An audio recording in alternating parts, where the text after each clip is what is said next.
Welcome to the Great Detectives of Old Time Radio. From Boise, Idaho, this is your host, Adam Graham. If you have a comment, email it to me, box13@greatdetectives.net. Follow us on Twitter at Radio Detectives, and become one of our friends on Facebook, facebook.com/Radio Detectives. Today's program is brought to you by the financial support of our listeners, and I want to thank Michael for sending us a donation through Zelle. If you have the Zelle service with your bank, you just can send your donation direct into box13@greatdetectives.net. Also want to thank Deborah for sending us a donation via PayPal, and you can donate via PayPal at support.greatdetectives.net. You can also mail in your donations to Adam Graham, P.O. Box 15913, Boise, Idaho 83715. Now it's time for today's episode of Richard Diamond. The original air date, January the 25th of 1952, and this is the Al Brenners case.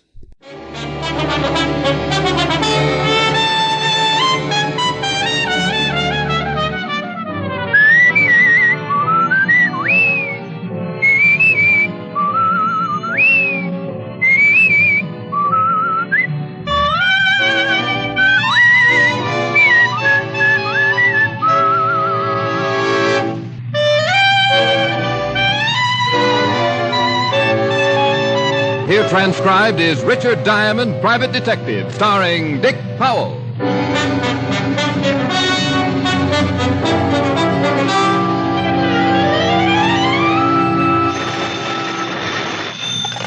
Diamond Detective Agency for mayhem of distinction. Ooh. Ooh. Yes. Oh. No. Ooh. Why? Mayhem of distinction. I said that. And I said ooh. Was it that bad? Mm-hmm. Say it.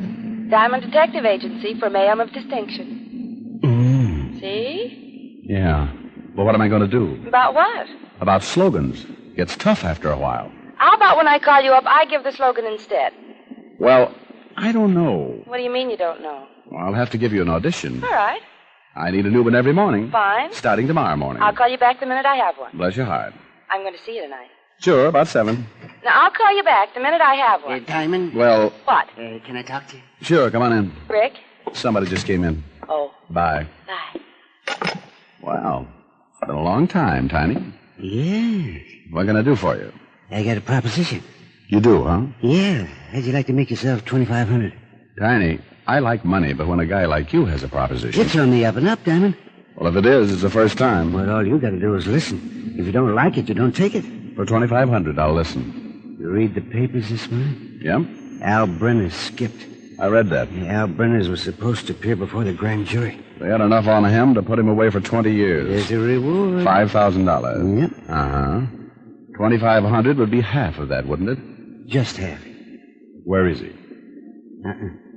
That's what you wanted me to listen to, isn't it? But I'm not sure I know where he is. I just think. You want me to make sure? Then I want you to help.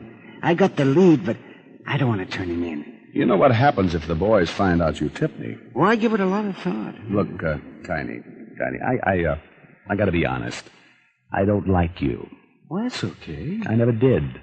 Well, I done you a few favors when you was a cop. You came out all right, and I still didn't like you. I don't like professional stoolies. Well, okay, I'm not... And especially, I don't like one for a partner. Well, then take the whole $5,000 and pay me for my services. No. If I can do Walt Levinson a favor and bring in Brenners and still make $2,500, we'll split it right down the middle. It's a deal? As long as I don't have to see you too much. Now, this is what I've got. There's a guy named Stringer. You heard of him? I don't think so. Well, he's not a local boy. He's an import. Used to work for Brenners back in St. Louis, 1929-30. When Brenners moved east, he stayed and did himself some good. That's before my time. Well, Stringer's in town. So what? I hear Brenners ain't even skipped town. I hear he's hiding out right in town somewhere until the heat cools. That'd be smart. He knows they'd cover everything in and out. Well, Brenners skipped yesterday morning. The law didn't spot it until the afternoon. I heard about Stringer, and I started thinking. Brenners needs a contact. He's smart, and he wouldn't trust any of his local boys. So Stringer's it. Yeah. That's all you've got? No. I followed Stringer last night, and I lay 10-1 he saw Brenners. Where? You meet me tonight at the corner of Maple and Palm. Maple and Palm? Long Island. Well, what's out there? You'll be there. I'll show you. Oh, look, Tiny, I'm just playing it safe, Diamond. I tell you everything. You could make the score alone, and I couldn't open my mouth. Okay, Tiny. What time? 8 o'clock. Well, I'd made a deal with Tiny Gillespie. Half of a $5,000 reward for Al Brenner, one of the biggest hoodlums in the business. I'd known Tiny for a lot of years. He was a professional stoolie who knew the underworld like the inside of his shirt and didn't have a friend to his name. It was dangerous doing business with Tiny, but $2,500 can take the edge off a lot of danger. I went home, changed my clothes, and was about to pick up the phone to call Helen. Yeah? I called your office. Oh, hi, dear. How's this? Diamond Detective Agency. If you can't get Sherlock or Perry Mason for $100 a day, I start chasing. Helen. Pretty good, huh? Oh, it's great. I thought so. Just great. Why'd you leave your office so early? I was just going to call you. Rick. I can't make it until later, sweetheart. I'm sorry. But I started such a wonderful dinner. And I started making $2,500. $2,500? Yes, dear. Well, you just take your time. The dinner's not that important. I knew you'd understand. Now, work hard and don't worry about me. I'll see you when you solve the case. And get the $2,500. Rick, you don't think that I'm only interested in the money? Not in $1 million. Years.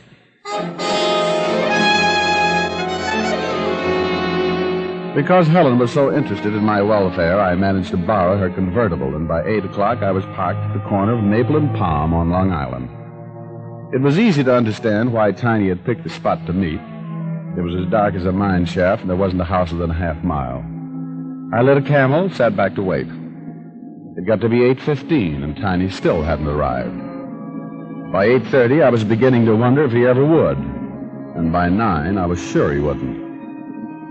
I turned the car back for town, kicked myself all the way there. A guy like Tiny you couldn't trust, and I was feeling a little more than guilty for getting involved. By the time I hit Broadway, I was madder than a wild bull with a hot foot. I turned right, drove down to the river in a dive called the Purple Garter, a hangout for a wino-nosed bum and a stoolie named Tiny Gillespie. There were only a few customers in the room and a bartender named Sampson that I'd done business with before. Hello, Mr. Diamond. Oh, hello, Sampson. I'm looking for Tiny Gillespie. Ain't here. How about a drink? No, I'm not interested in a long illness. Have you seen Tiny? Earlier. What's earlier? Around 7. He left around 7. Know where he was going? He didn't leave no forwarding address. What's he done? I was just looking for him. If you see him, tell him that, will you? I'll tell him. Oh. Hey, friend of yours. Well. Hi, Rick. Get the skids? What are you doing? Looking for a chocolate malt? Hello, Sampson. Hi, Lieutenant. Not thirsty. You guys are turning into snobs. You don't give us much choice, Sampson. It's that or a stomach bump. I shoulder your insults with complete disinterest. Who are you looking for, Fatty? Who says I am? Well, you're wearing that official frown. Prune Brow Levinson. Sampson, you seen Tiny Gillespie? Ho-ho. Tiny's getting popular. What do you mean, ho-ho? Just ho-ho. What do you mean he's getting popular? Mr. Diamond was just asking for him. Ho-ho. That's what I meant. What did you want him for, Rick? He was supposed to meet me. Why? Just to talk. About what? Oh, stop acting like a cop. What's it all about? I'm just in checking on Tiny's activities prior to 8 o'clock tonight. And just what did Tiny do prior to 8 o'clock tonight? For one thing, he got himself killed.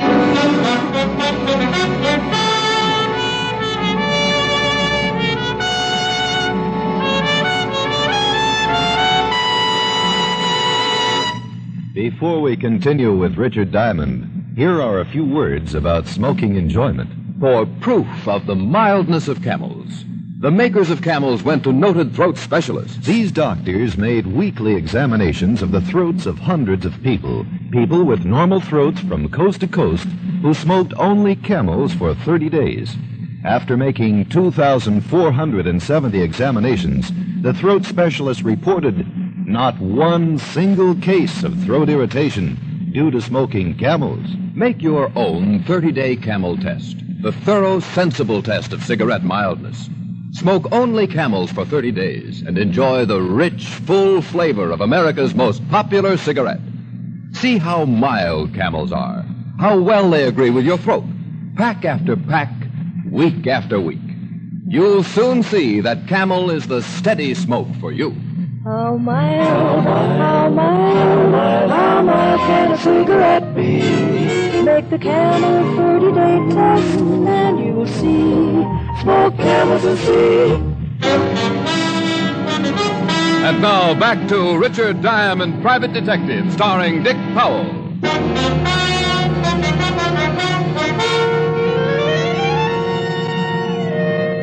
It all started when a professional stool pigeon named Tiny Gillespie thought he knew the whereabouts of Al Brenner, the missing defendant in a grand jury investigation. Tiny had agreed to meet me at 8 o'clock that night, but he never showed up. And when I went looking for him, I ran into Lieutenant Walt Levinson, 5th Precinct Police. Walt told me Tiny had been killed. We went down to the station where we talked more about it. He was killed sometime between 7:30 and 8. Where? About a half mile from where you say you were supposed to meet him. How? Beaten to death. What? That's right. Somebody really worked him over. Wait a minute, I got a medical report here, son. Yeah, here it is. Broken back, fracture of the femur, fracture of... Okay. It was a mess. Want a cookie, Bright Eyes? No, thanks, Fatty. Help yourself. Is that part of your diet? Yeah. Whoops the weight off you. That's obvious. Tell me, Skinny, you ever hear of a hood named Stringer? Stringer? St. Louis. Worked for Al Brenners in 1929 and 30. Well, what's she got to do with it? Tiny's been following him. Tiny thought Stringer was working as a contact for Brenners. Tiny say Brenners were still in town? He thought so. He said he followed the Stringer someplace, and he believed he met with Brenners. Rick, you ought to know better than to get mixed up with a guy like Tiny. You ought to double date with my conscience. I take better care of it than you do. Want some coffee? Yeah, black. Sugar? The usual, 12 lumps. Listen, sweetie pie, if Brenners is close and Tiny was supposed to meet you a half mile from where he was killed... It's a good bet Brenners could still be in that area. Unless he skipped again and found out Tiny had him spotted. Well, he knows he'd never get out of town now, and I don't think he's too worried about killing Tiny. I don't think he'd ever figured Tiny would tell anybody what he knew. He knows Tiny's done business with the law. And he knows that the law would have come instead of Tiny. That's right. I think Brenners is worried, but if he's got a good hideout, I think he'll stay put. Here's the lab report on Tiny. Scrapings from the bottom of his shoes indicate fertilizer and new grass. Tiny's body was lying at the bottom of a gully. Nothing but dirt and clay. Any houses near? Not for miles. Show me on the map where the body was found. Sure. Right there. I was supposed to meet him there. Maple and Palm. Sure isn't much in that section. Tiny couldn't have been too far from me before he was killed. He wouldn't have picked Maple and Palm if it was very far from what he wanted to show me. That makes sense, but they sure wouldn't dump his body too close to Brenner's hideout. Okay. Maybe they drove him 5 or 10 miles. 5 or 10 miles in every direction from Maple and Palm. Yeah, that's a lot of territory. Yeah, I know. Well, you better start checking it. I've got a hunch you'll dig up Brenners. I'll put out an APB on the Stringer guy as soon as I check the records and talk with St. Louis for a description. Fine. I'll see you later. Where are you going? To see if I can beat you to Brenners. Now, look, Bright Eye. Oh, honey, with Tiny dead, there's a big old 5,000 all in one chunk. I'll let you know if I find Brenners. I don't want the glory, just the loot. I left the station, climbed in the car, and a drive to a gas station where I filled up with gas and picked up a map of the Long Island section. Then I went back to my office and started checking the Long Island phone directory. I knew it would take me a week to find a new lawn, and Walt was already doing that, so I concentrated on something else. I looked for some place that might sell fertilizer and grass seed. There was one such place in that area, Hudson Garden Supplies, and there was a phone. I took a chance that maybe the owner or someone lived there and called it.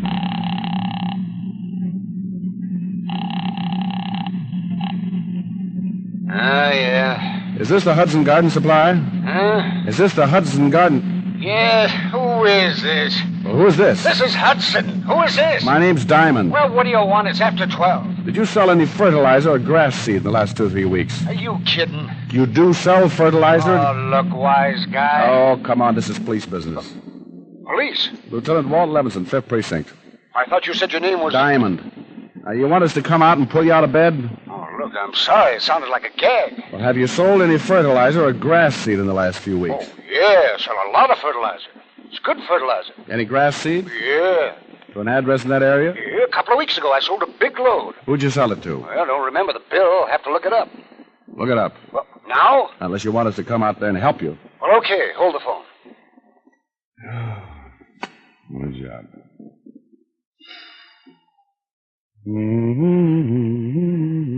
Hello? Yeah? That grass seed went to 7788 Shoreham Drive. What's the name on the bill? The Hillview Rest Home. You sell any other grass seed the last week? No, but I sold a lot of flowers and plants and plenty of fertilizer. You must love your work.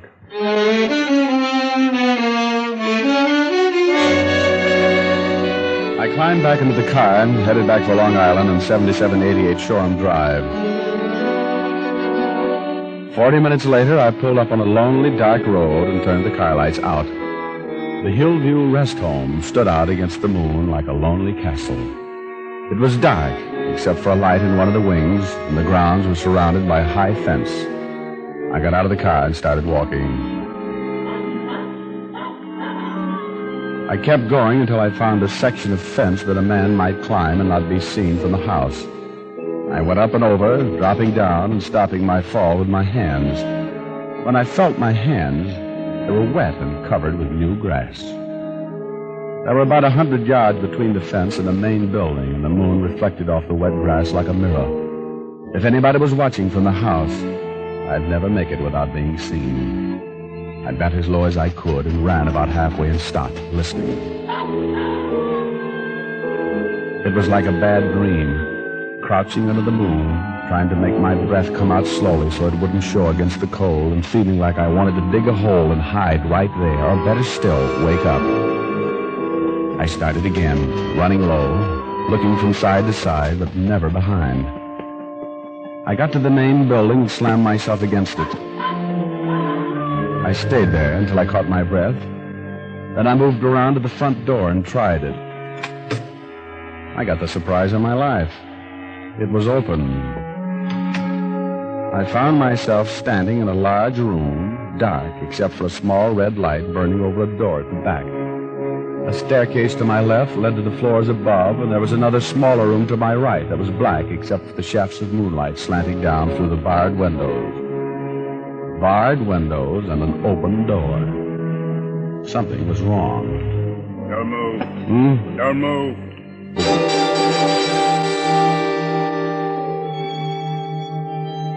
He was behind me, probably waiting behind the door.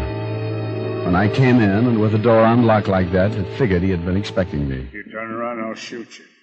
In that case, you'll pardon my back. I'll take your gun. I don't have one. What would you call this? Oh, that's really just a big cigarette lighter? Yeah. Now your wallet. Oh, look, what is this? Richard Diamond, private detective. Yeah, a private detective. Who may retire. Yeah, I think I can guarantee it. Did you spot me crossing the lawn? When you climbed the fence, it set off an alarm. Well, my car broke down. I thought you maybe... could use the phone. Yeah. I'm afraid I don't believe you. What is it, Barnes? You better come down and see. He's a private detective. Turn on the light. You had a gun. Well. You know him? Hello, Brenners. Yeah, he's a private cop, all right. Used to be a legit cop. How are you, Diamond? Surprised? I thought you skipped. You know I didn't. Tiny got to you, huh? Tiny? I told you. We shut up. Look, you got to get out of here. I'll lose my whole business. You're making enough off. But now with this private detective and that man last night, no telling how many more. How'd Tiny find me? I don't know who you're talking about, Brenners. I'm just as surprised at seeing you as... You're lying. Brenners, please. He might have told the police what he knows. They'd be here by now if he had. You're going to be in a little trouble, hiding out a man who's wanted by the federal government. He's right, Brenners. Whether he's trying to talk himself out of a jam or not, he's right. Relax. When Stringer gets here, I'll leave. Thank goodness. In the meantime, you better take care of Diamond. You mean like... Yeah. The way you did with Tiny Gillespie. Yeah, but isn't there... You don't want to lose this place, do you? No. And I don't want anybody around to talk about me. How come you worked Tiny over like that? Why didn't you just use your gun? You're in for a treat, Diamond. You're going to have a hard time working me over like that. Oh, we're not going to do a thing. Hey, better take him downstairs. Stringer should be here any minute. Yeah, all right. Walk over to that door. Nice seeing you again, Diamond. Yeah. Open the door. Go on, I'll have to shoot you. Keep going. Down those stairs. You're making a big mistake. I have no choice. State's evidence might get you off easy. Oh, the murder charge? Might get just life. And I might not. Stop right there. Open the door and go on in. Oh, now, look. I'll shoot you right here. Okay. Alf. Alf. I'm here. What is that? I got somebody for you, Alf. Get in there. Oh, now, look. Go on! I was locked in the basement, and there was someone else there with me. It was a man. His head was shaved clean, and his eyes were wild and staring. He was sitting in a corner, and as he pulled himself up, he looked at me, tipped his head to one side like he was listening to something. I gotta take care of you, too, huh? Then he was on his feet, shoulders hunched, and his arms hanging at his sides. And even bent over like that, he must have been 6.5 feet tall. He shuffled towards me like an ape, and I realized what it was that had given Tiny such a beating. You're bigger than the last one. You're gonna give me a little fight? Easy, boy, easy.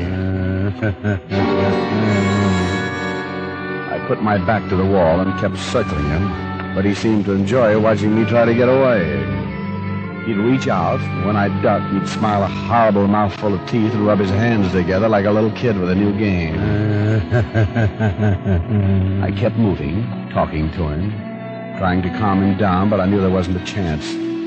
The basement was a solid 4 walls and the heavy locked door, and one of us would have to die before the night was over.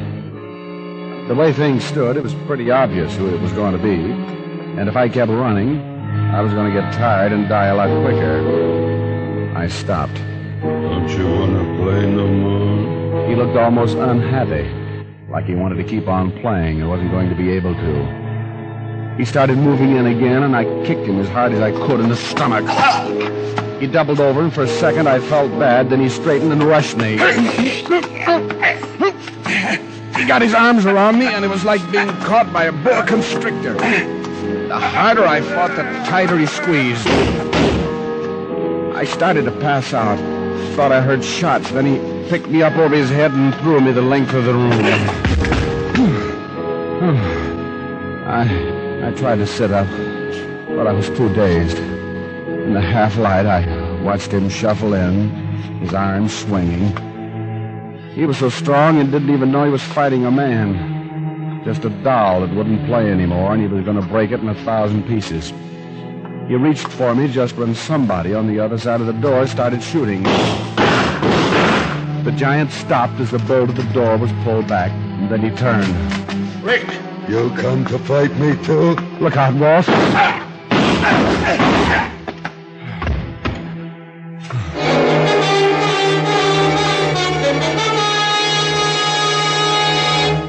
Rick. How'd you find me, Walt? Located Stringer and tailed him. Saw Helen's car parked outside the fence.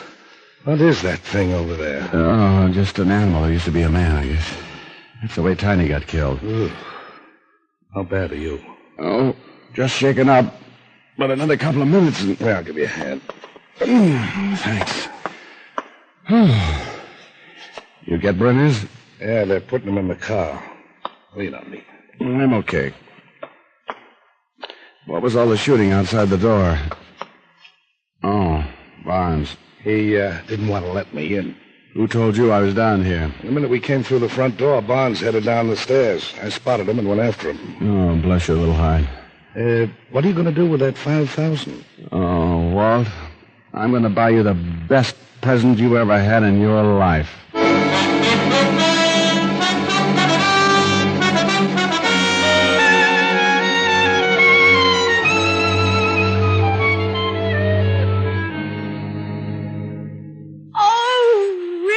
You like it, dear? Oh, it's a beautiful stove. Well, it's really nothing. Nothing? Got the beast doing a summer safari in Africa. No, but by Jove, this is mink. What did you expect, old girl? Unborn meadow mouse? No, but look here. There isn't a mink within 10,000 miles of Africa. Come to think of it, he was rather winded. Well, now, don't laugh, old girl. That mink was the biggest animal I've ever seen. Stood 6 feet high and weighed 180. Couldn't kill him. Well, then how did you ever get the skull? Gave him a haircut. Oh, no. Well, you sit right there and play the piano while I run upstairs and put on something that'll show off my stove. All right, dear. What a memory. Oh, baby, what I couldn't do with plenty of money and you. In spite of the worry that money brings, just a little filthy lucre buys a lot of things, and I can take you to places you'd like to go. But outside of that, I've no use for dough. It's the root of all evil, of strife and upheaval. But I'm certain, honey, that life could be sunny with plenty of money and you. That was pretty. Thank you. Ooh. How do I look? Oh, that mink never had it so good. Are we going to dinner? Right, dear. I'm going to buy you the fanciest... Oh, I'll get it. Asher's Mink Farm. Rick, your present just arrived. Oh, I hope you like it, Walt. I don't know how to thank you. Well, it's nothing. I know. Wear it in good health, and I'll see you soon. I'll never forget you for this, old man. Bye. What? Mm-hmm. He loved his present. Well, you got him a present, too. But he saved my life. I bought him a beautiful cashmere uniform. Cashmere He uniform? couldn't get over it. Now, let's go, dear. Rick, Hmm? you must have spent an awful lot of money. For the people I love. I've still got about $1,500 left. That's pretty good after taxes. Taxes! Rick, Oh, give me a pencil. Give me a pencil. right there on the stand. Oh, Didn't you take out any withholding? $5,000. $750 cashmere uniform. $27.50 meat stove. Take away. Take away. Take away. Oh! Ricky! I owe the government $1,600.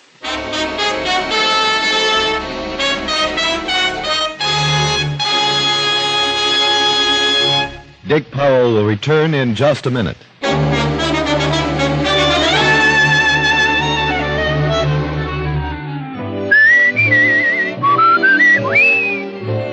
Tonight's transcribed adventure of Richard Diamond was written and directed by Blake Edwards with music by Frank Worth. Virginia Gregg played the part of Helen Asher, and Alan Reed was Lieutenant Levinson. Others in the cast were Howard McNear, Ed Max, Jane Avello, and Joel Samuels. Be sure to listen to another great camel show, Vaughn Monroe and the Camel Caravan, every Saturday night. Listen next week for another exciting adventure of Richard Diamond, starring Dick Powell. This is Your FBI. The official broadcast from the files of the FBI follows immediately. Stay tuned. This program came to you from Hollywood. This is the American Broadcasting Company.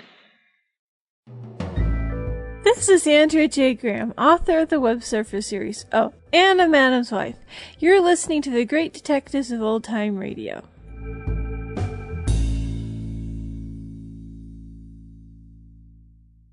Welcome back. A little bit with Helen making up the slogan for Diamond's detective agency, I thought was really cute. I like that. It did highlight the challenge, particularly when you have a running gag like that, of coming up with something new every week. Particularly when you're on the air 30-some weeks out of the year. The writers did get a summer off for the 1952 season, or 51-52 season, I should say, but still, that is a challenge. It reminds me in a way of Bob Hope, who, whenever he began his show, he would introduce himself with the middle name of his sponsor, such as, "This is Bob Pepsodent Hope." And then he would have an entire poem about Pepsodent every week. And there are actually some rehearsal recordings of Hope that survive. And he would go out there and he would give his first one, and then he would say, "or," and then do an entirely different set. Now, whether Hope ad-libbed any of these or whether the writers were writing them up, they were clearly having to come up with a lot of these. Of course, they were helped out on the Bob Hope show that he could sometimes mix it up by talking about where they were broadcasting from. Here you've got week after week after week where Diamond has to say something kind of punny when answering the phone.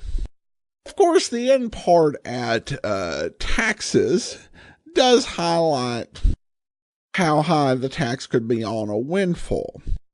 Of course, Diamond was not in the top bracket by any means. The top bracket at the time of this episode was about 92%.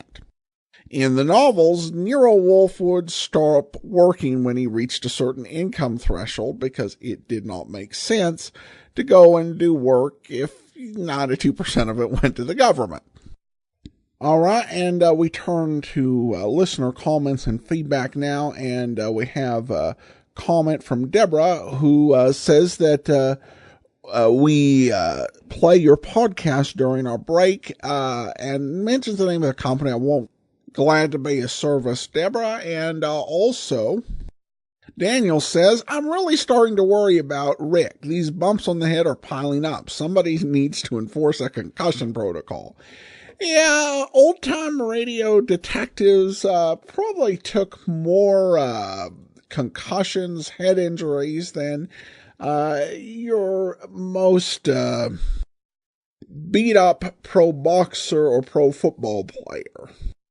But again, Diamond is nowhere close to the number of hit on the head per episode as Rocky Fortunes. So thanks so much for the comment, Daniel. I appreciate it. That'll do it for today. Join us back here tomorrow for Boston Blackie.